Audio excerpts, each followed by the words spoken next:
কেমন পোলা দেখে বিয়ে দিলেন যে কবুল বলতেই বর পালালো। আহা গো, এখন মাইয়াডার কি হইব রে। পাড়ার কাকি চাচিরা মুখে মুখে এমন কথা শুনে অবুঝ ছোট্ট মেয়েটি খিলখিল করে হেসে ওঠে, যেন জীবনের প্রথম দুঃখের সংবাদটি তার কাছে মজার কোনো খেলা মনে হচ্ছে এখন। তার মায়ের চোখে তখন জল জমে, ঠোঁটে চাপা কান্না। এক কাকি ঠোঁট বাঁকিয়ে বলে ওঠে, দেখো কাণ্ড, মেয়ের আবার হাসিও লাগছে।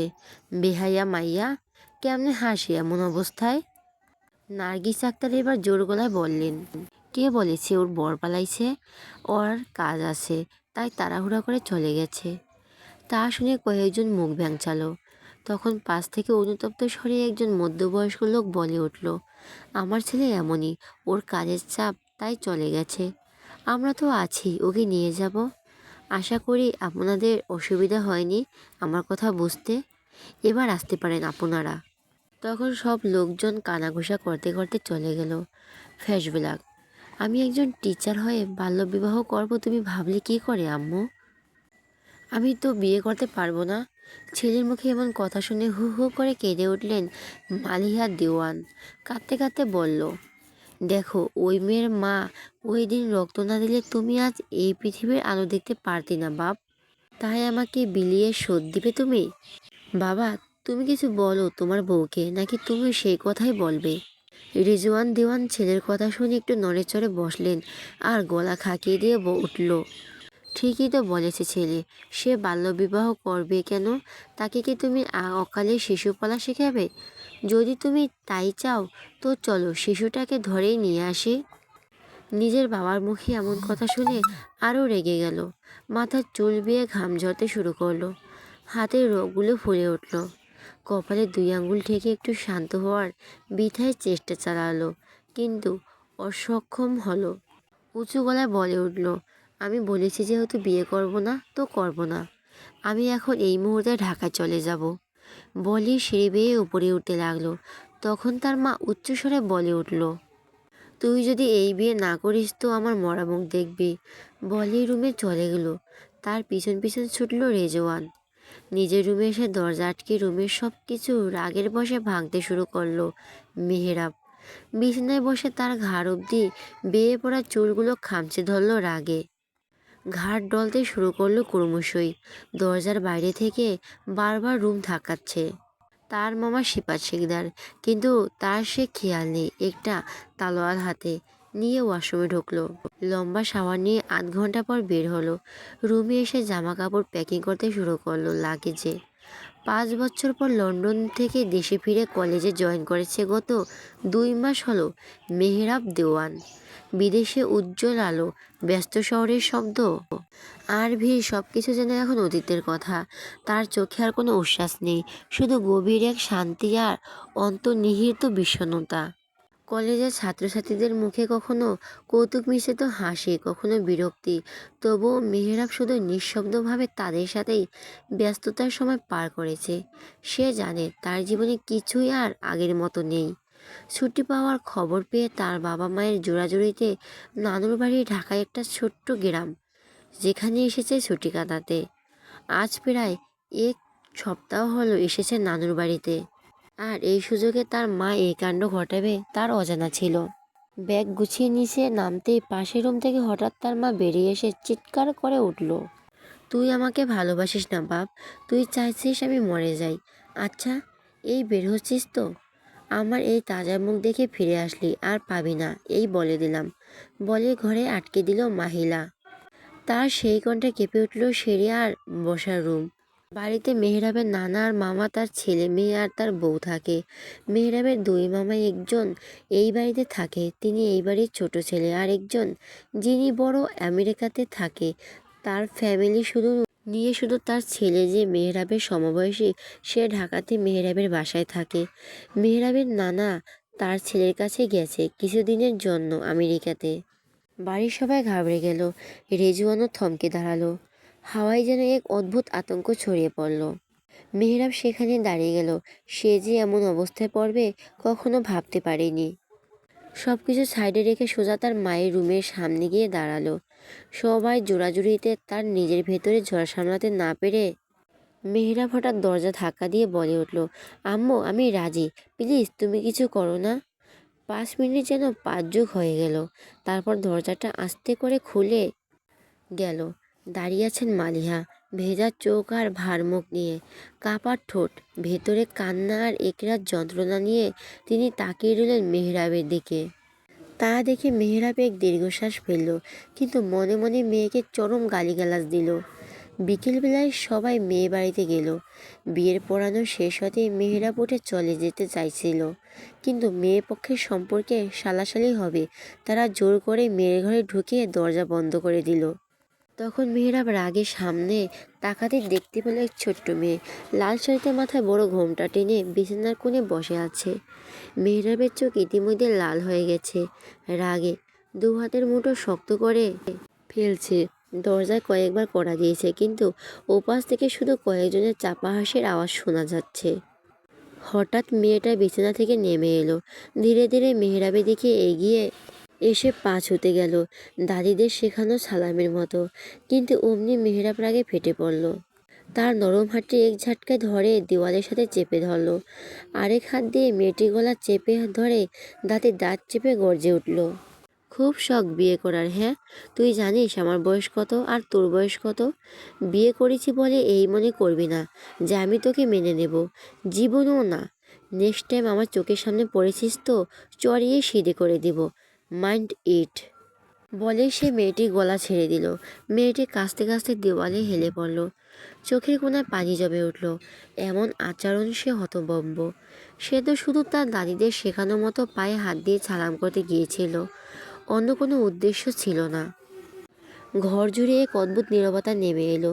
মেহরাবের বুকের ভিতর ঝড় থামেনি, আর মেয়েটির চোখে জমে থাকা জল যেন সব কিছু ভাসিয়ে নিয়ে যেতে চাইছে। কয়েক মিনিটের পর দরজা খুলে দিল, আর মেহরাব হুড়হুড় করে ঘর থেকে বেরিয়ে চলে গেল।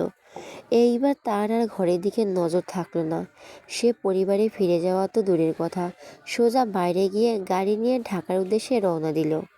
গাড়ির ইঞ্জিন গর্জন করলো, আর মেহরাবের মনও যেন সেই গর্জনের সাথে মিলেমিশে ঝড় উঠল। তার চলে যাওয়া মাত্রই বাড়িতে শুরু হলো কানাঘুষা। প্রতিবেশীরা, আত্মীয় স্বজন, এমনকি দূরের আভিজাত্য রক্ষার লোকেরও এখন খবর শুনে বিস্মিত ফিসফিস করতে লাগলো।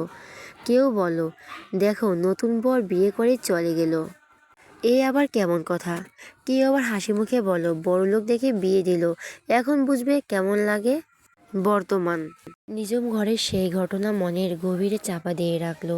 রেজওয়ান তার শ্বশুর বলেছিলেন তাকে এক্ষুনি নিয়ে যেতে, কিন্তু নার্গিস আক্তার মৃদু কণ্ঠে রাজি হয়নি, বলল সকালে চলতি পথে নিয়ে যাবেন।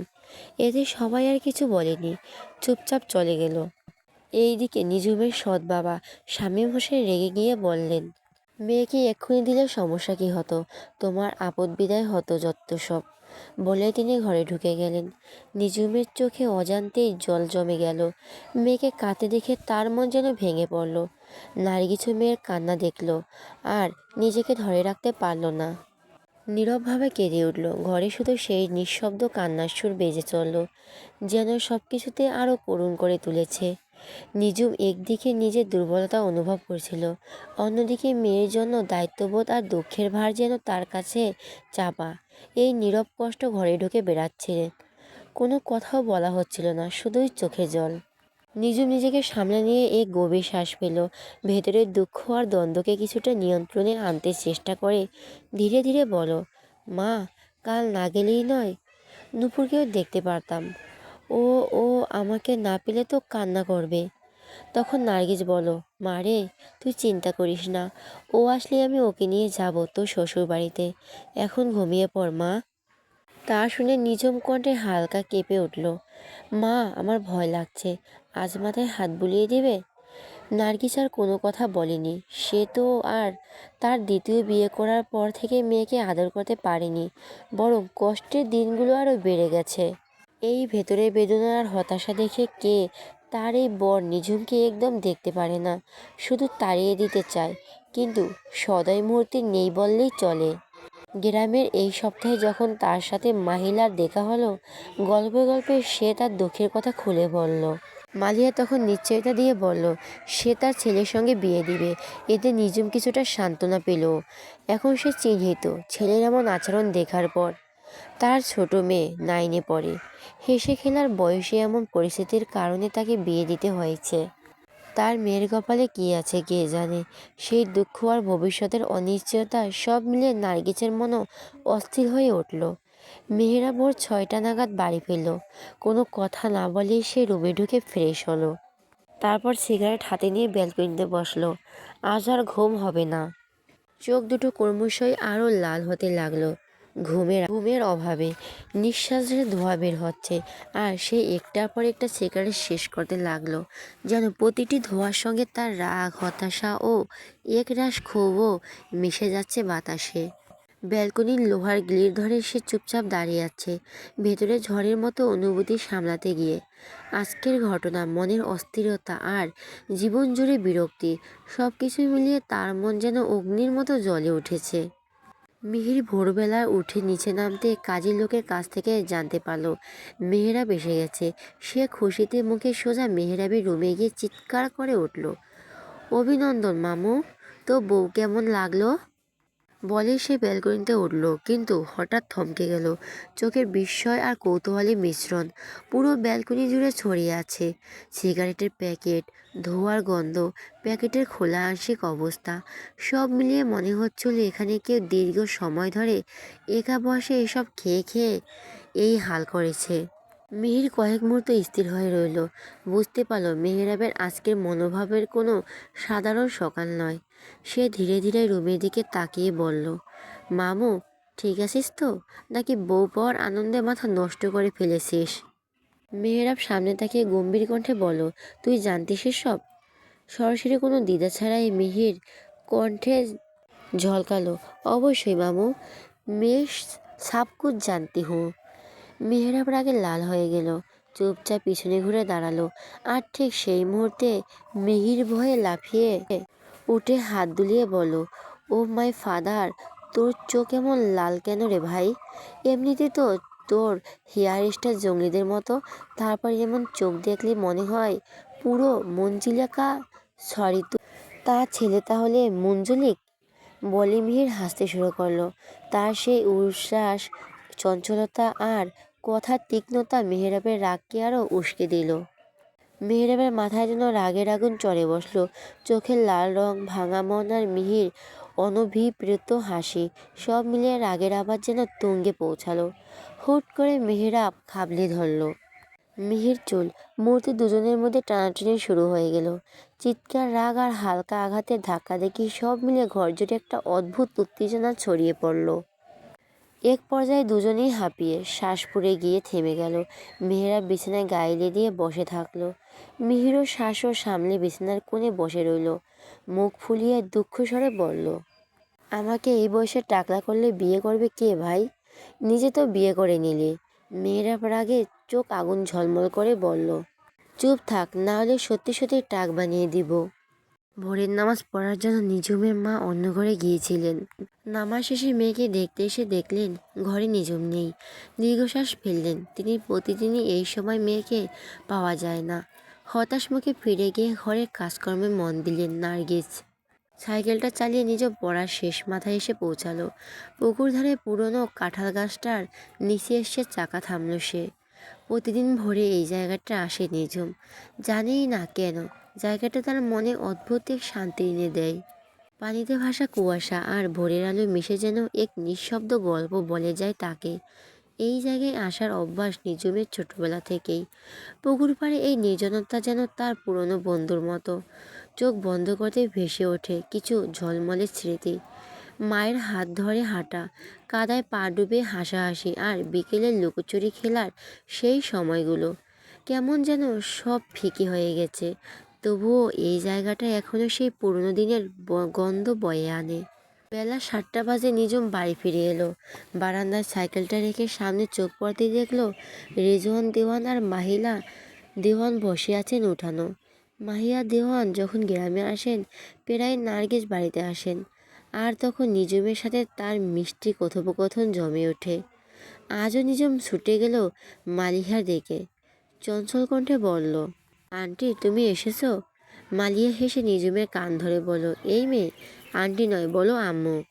নিজুমের ছোট্ট মনে হয়তো পুরোটা বোঝার মতো বয়স হয়নি, তবুও সে হাসতে হাসতে বলল, আম্মু। মালিয়া খুশি হয়ে নিজুমকে বুকে টেনে নিলেন আর দূর থেকে দাঁড়িয়ে নার্গিস শাড়ির আঁচল দিয়ে চোখের জল মুছতে লাগলেন। মেয়েটার সুখ দেখেই যেন বুকের ভিতর হালকা হয়ে উঠল, আবার কেমন জানি ভারীও লাগলো। নার্গিস সকালে নাস্তা দিয়ে হাজির হলো। নিজুমের সামনে বসে নিজ হাতে খাইয়ে দিল মেয়েকে।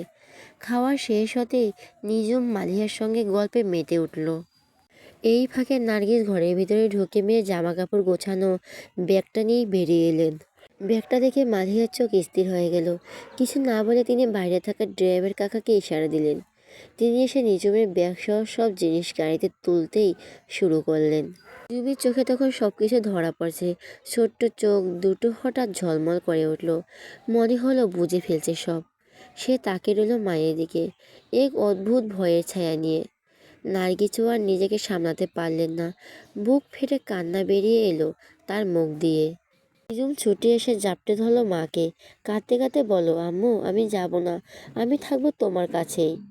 কিন্তু নার্গিস জানে তার কিছুই করার নেই। নিজুমের সৎবাবা আজ ভোরেই বেরিয়ে গেছে।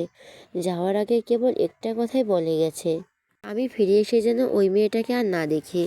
নার্গিস সেই কথা শুনে এখনো কেঁপে উঠছে ভেতরে ভেতরে, তবু চুপচাপ মেয়ের চুলে হাত বুলিয়ে দিলেন, একটা নিরুপায় মায়ের মতো, যার নিজের সন্তানকে আরও আঁকড়ে ধরার অধিকার নেই।